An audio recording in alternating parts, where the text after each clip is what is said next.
ini 28 Juni.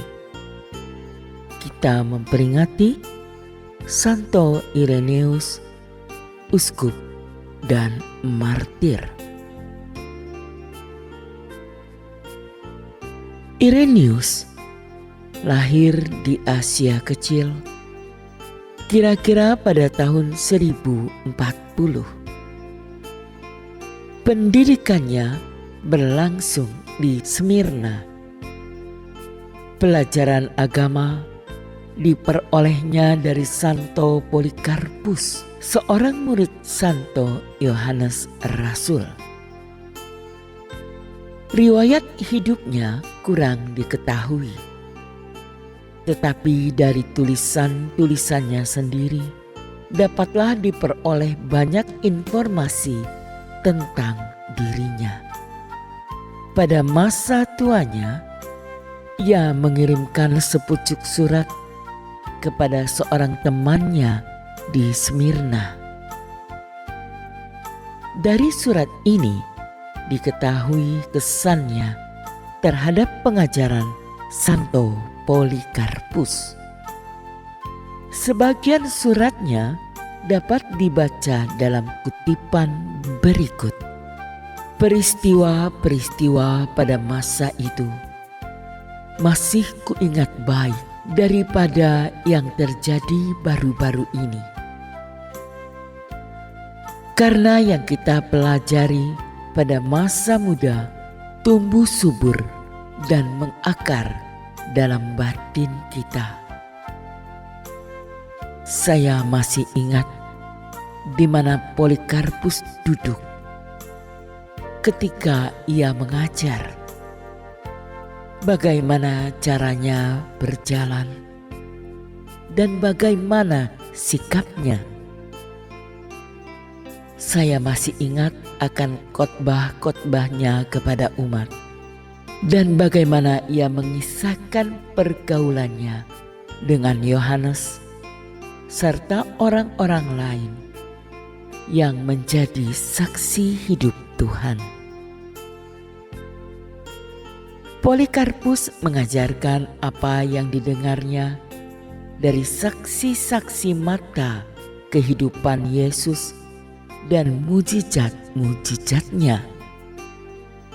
Semua berkat kemurahan Allah telah kuterima dengan sepenuh hati dan kucatat bukannya di atas selembar kertas, melainkan di dalam hatiku, serta oleh rahmat Allah selalu kurenungkan dengan seksama.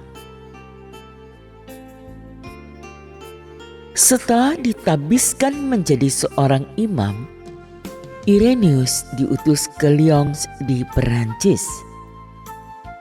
Di kota inilah Uskup Santo Potinius wafat sebagai martir bersama banyak orang Kristen yang namanya tidak tercatat.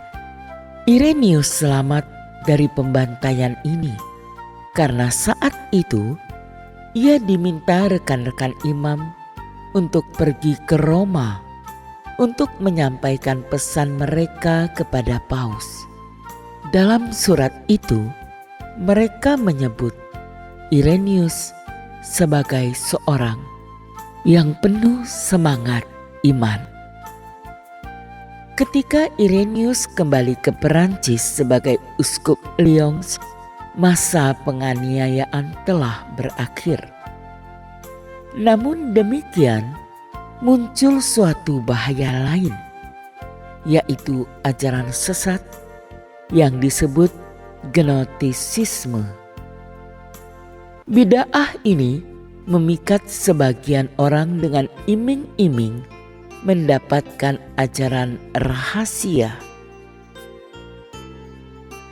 Uskup Ireneus mempelajari ajaran sesat ini dan memahami bahwa meskipun sepintas terlihat sama, namun gnostisisme sebenarnya sangat berbeda dengan ajaran iman Kristiani.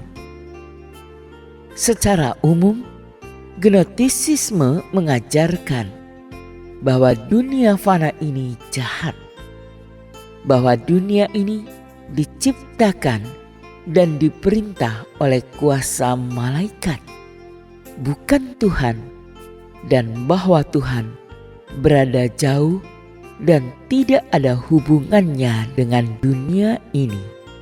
Keselamatan menurut para gnostik dapat diraih dengan mempelajari ajaran-ajaran rahasia, dan kaum gnostik adalah orang-orang yang kehidupan rohaninya lebih unggul daripada orang-orang Kristen biasa. Para gnostik mendukung pendapat ini dengan Injil-Injil gnostik yang biasanya mencatut nama para rasul. Demi melawan bid'ah gnostisisme, Irenaeus menulis buku yang berjudul Melawan Ajaran Sesat, yang isinya membeberkan kebodohan ajaran yang secara keliru disebut gnostik. Dengan menyitir gambaran dari Perjanjian Lama dan Baru, Uskup Irenaeus membuktikan kesesatan aliran tersebut. Tentang para pengikut gnostisisme, ia menulis, segera setelah seseorang terpikat oleh gnostik, orang tersebut akan menjadi sombong dan merasa dirinya begitu penting. Ia akan berjalan mengangkat dada dengan gaya seekor ayam jantan. Tetapi orang-orang Kristen seharusnya menerima anugerah Allah dengan rendah hati dan tidak mengandalkan kegiatan-kegiatan intelektualnya yang akan membuat ia sombong.